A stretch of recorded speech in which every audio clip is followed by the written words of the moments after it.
Bonsoir à tous, bienvenue à ce flash d'information. L'opération des Nations Unies en fin de mission en Côte d'Ivoire continue d'être félicitée pour ses actions en faveur de la paix sur le territoire ivoirien. Une cérémonie en l'honneur de l'ONUCI vient d'être organisée par des femmes ivoiriennes dans la commune de Cocody en présence du Premier ministre Amadou Gon Coulibaly. Les femmes ont rendu hommage à la patronne de l'ONUCI, Aïchatou Mindaoudou. Et l'ambassade de Chine en Côte d'Ivoire rend également hommage à la représentante spéciale du secrétaire général de l'ONU. Le diplomate chinois a organisé un dîner en l'honneur de la mission des Nations Unies en Côte d'Ivoire. Il a salué les actions de l'ONUCI pour le retour de la paix. On voit cela avec notre reporter.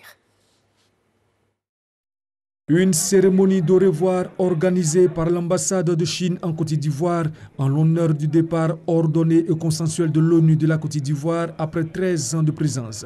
Ce pour sa contribution au maintien de la paix et de la stabilité en Côte d'Ivoire, en jouant un rôle dans divers domaines dont la protection des civils, le désarmement, la réinsertion des démobilisés, la collecte des droits de l'homme et les opérations humanitaires.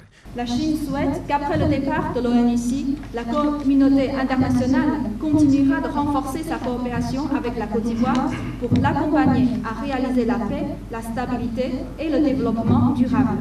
Le gouvernement ivoirien a exprimé ses remerciements et sa gratitude au chef de l'ONUCI pour sa contribution au retour à la paix en Côte d'Ivoire. L'intervention de la communauté internationale, en particulier celle des Nations Unies à travers l'opération des Nations Unies en Côte d'Ivoire, ONUCI, a été déterminante pour éviter la dislocation de la nation ivoirienne.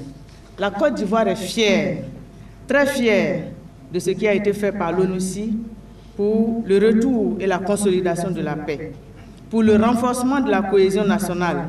Propos soutenus par les amis du chef de l'ONUCI.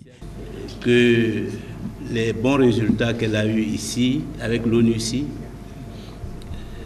soient capitalisés dans d'autres missions, à titre privé ou au niveau de la communauté internationale. En retour, Aïchatou Mindaoudou a exprimé ses remerciements et sa gratitude aux autorités ivoiriennes. Après le retrait de la mission, la Côte d'Ivoire continuera à faire face à des défis complexes. Il faut le relever pour consolider les acquis de maintien de la paix dans les domaines de la cohésion sociale, des droits de l'homme, de la justice transitionnelle, de la réforme du secteur de la sécurité, de la démobilisation, du désarmement et de la réintégration, y compris la gestion des armes et des armements civils. Arrivée en Côte d'Ivoire le 4 avril 2004, la mission de l'ONU s'achève ce 30 juin.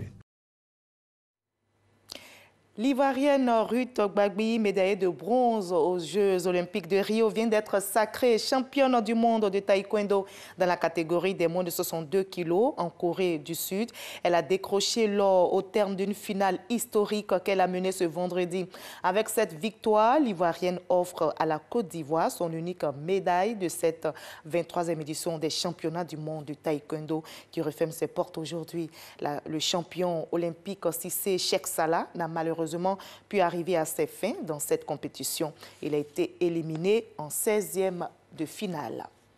En athlétisme, la Côte d'Ivoire se signale encore de la plus belle manière. L'Ivoirienne Marie-Josée Talot a remporté hier la finale de 200 mètres à la 56e édition d'Ostrava Golden Peak. C'est en République tchèque.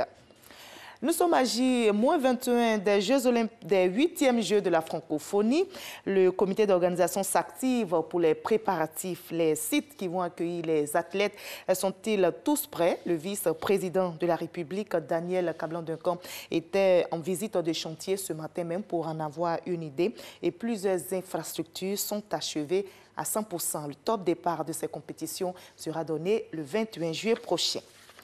Ailleurs, au Mali, Médecins sans frontières suspend temporairement ses activités. L'ONG avance comme raison les attaques à répétition.